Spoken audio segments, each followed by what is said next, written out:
Hello मेरे प्यारे दोस्तों। मैं हूं आपका दोस्त नितिन और मैं एक बार फिर से हाजिर हुआ हूं आपके सामने एक नया वीडियो लेके।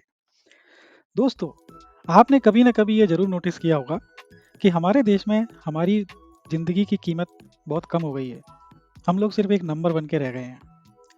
ये सुनने में बड़ा ही अजीब सा और शॉकिंग सा लगता है, लेकिन सच है। आपको यकीन नहीं होता तो ये कुछ न्यूज़ आर्टिकल्स देखिए, जहाँ पर कोई बिल्डिंग गिर जाती है और 25 लोग मर गए, कोई बस खाई में गिर जाती है और 50 लोग मर गए, 60 लोग घायल हो गए। बस इस तरीके की न्यूज़ आती हैं। इन न्यूज़ आर्टिकल्स को देख के आपको विश्वास हो जाएगा कि हमारी ज़िंदगी हमारे लिए जो इतनी कीमती है, वो हमारे राष्ट्र के लोगों के लिए बस एक नंबर है, इससे ज़्यादा कुछ भी नहीं। इसके कुछ कारण हैं। उनमें से कुछ कारण तो ऐसे हैं जो कि डायरेक्टली हमारे हाथ में नहीं है, जैसे कि ओवर पॉपुलेशन, जिसे हिंदी में अत्यधिक जनसंख्या भी बोलते हैं। इतनी ज़्यादा जनसंख्या होने की वजह से एक इंसान की कीमत जीरो के बराबर रह गई है। कोई भी एक इंसान अगर मरता है तो उसको रिप्लेस करने के लिए 10 लोग आके खड़े हो जाते हैं, जिसकी वजह से उसकी कीमत कुछ रह ही नहीं गई है। यही अगर जनसंख्या कम होती तो वो आदमी या औरत इतनी इतनी आसानी से रिप्लेसेबल नहीं होता और उसकी कमी महसूस होती, हमारी इंपॉर्टेंस बढ़ती। अब पॉपुलेशन कंट्रोल आपके हाथ में डायरेक्टली तो नहीं है। अगर आप एक बच्चा पैदा करके रहते भी हो और आपका पड़ोसी 6 बच्चे पैदा कर लेता है तो बात बनेगी नहीं ना। सभी लोगों को अपने धर्म और जात से ऊपर उठकर राष्ट्र हित में सोचना होगा और अपनी जिम्मेदारी को समझना होगा, तभी इस समस्या का निदान हो सकता है। अगर हर कोई एक बच्चे से संतुष्ट हो जाए तो ये जनसंख्या अपने आप कम होने लगेगी। खैर, चलिए अब उन कारणों को भी जान लेते हैं जो हमारे कंट्रोल में हैं। और मेरे इस वीडियो को बनाने का उद्देश्य भी उन्हीं कारणों को डिस्कस करने का है। वो कारण है कि हमारे अंदर किसी विशेषता का ना होना। क्योंकि हम साधारण लोग हैं, इसलिए हमारी कोई वैल्यू नहीं है।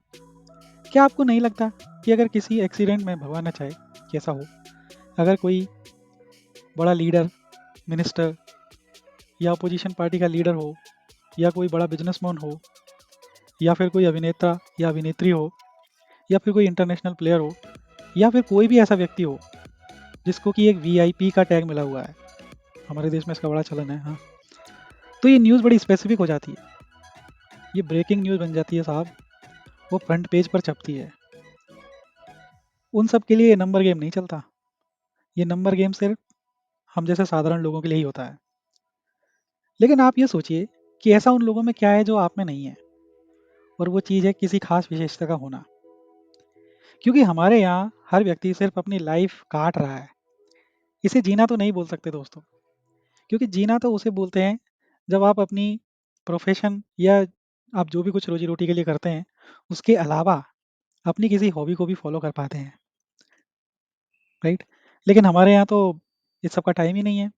हर कोई बस पैसा कमाने में लगा हुआ है, इसी की होड़ मची हुई है। हॉबी को तो सबने अपने घर के एक कोने में खूंटी पर टांग रखा है। अब जानते हैं दूसरा कारण।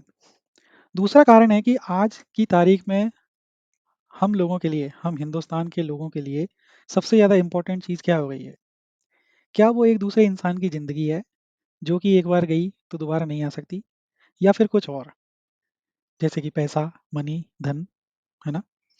जहाँ तक मुझे लगता है, पैसा इंसान की ज़िंदगी से कहीं ज़्यादा महत्वपूर्ण हो गया है।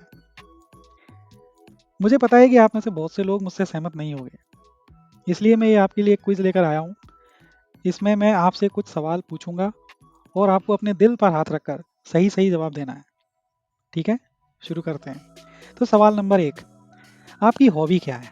जैसे कि कोई खेल खेलना, क्रिकेट हो गया, बैडमिंटन हो गया, टेबल टेनिस हो गया, या कोई वाद्य बजाना जैसे गिटार हो गया, तबला हो गया, या फिर पेड़ लगाना या वृद्धाश्रम में लोगों की सेवा करना, इत्यादि इत्यादि। ठीक है, अगला सवाल, आप उस हॉबी को करने के लिए आपने लास्ट टाइम कब टाइम स्पेंड किया था? मतलब कल किया था, एक हफ्ते पहले किया था, या एक महीना पहले किया था, या 2 साल पहले किया था, या याद ही नहीं है? अगर कल किया था तो आपको मेरी तरफ से सल्यूट है, आप एक अच्छी ज़िंदगी जी रहे हैं। अगला सवाल, अगर आप मैरिड हैं और आपके बच्चे हैं तो आप अपने बच्चों को उनकी हॉबी या टैलेंट फॉलो करने के लिए कितनी बार उनका सपोर्ट करते हैं? या फिर बस सारे पेरेंट्स की तरह उनके पीछे पढ़ाई के लिए लगे रहते हैं? बस पढ़ो, पढ़ो, पढ़ो। अगला सवाल, क्या आप भी बस पैसा कमाने की दौड़ में अंधों की तरह लगे हुए हैं और अपनी फैमिली के लिए बिल्कुल टाइम नहीं है आपके पास? या फिर आप उन कुछ लोगों में से हैं जो फैमिली के लिए टाइम निकालते हैं, मौज-मस्ती के लिए थोड़ा टाइम निकालते हैं? अगर वैसा कर पाते हैं तो बहुत अच्छी बात है। अगला सवाल, न्यूज़पेपर में किस तरह की न्यूज़ आपका ध्यान ज़्यादा आकर्षित करती है?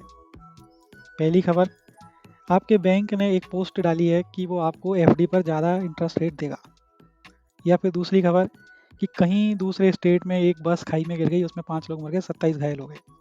सच-सच बताना। और मेरा आखिरी सवाल, आपने कभी ना कभी किसी आदमी को रोड के साइड में पड़ा हुआ ज़रूर देखा होगा। फिर आपके मन में ज तरह-तरह के ख़्याल भी आए होंगे कि यार ये तो पी के पड़ा है। या हो सकता है कहीं बीमार तो नहीं है? अरे कहीं मर तो नहीं गया? लेकिन फिर भी आप कभी उसे चेक करने के लिए रुके नहीं हैं। अगर रुके हैं तो मुझे बताइए। दोस्तों, मेरा मतलब आपकी पर्सनल लाइफ़ में झाँकने से बिल्कुल नहीं है। आपको अपनी लाइफ़ अच्छे से पता है, आप उसे बेहतर समझते हैं। मेरा मतलब तो यहाँ पर सिर्फ़ आपके उस खोए हुए व्यक्ति को, उस व्यक्तित्व को ढूँढने से है, जो ज़माने की दौड़ में कहीं खो गया है।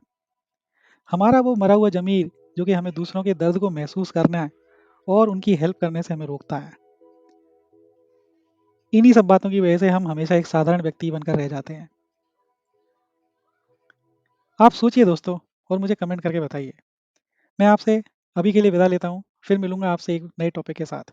जय हिंद।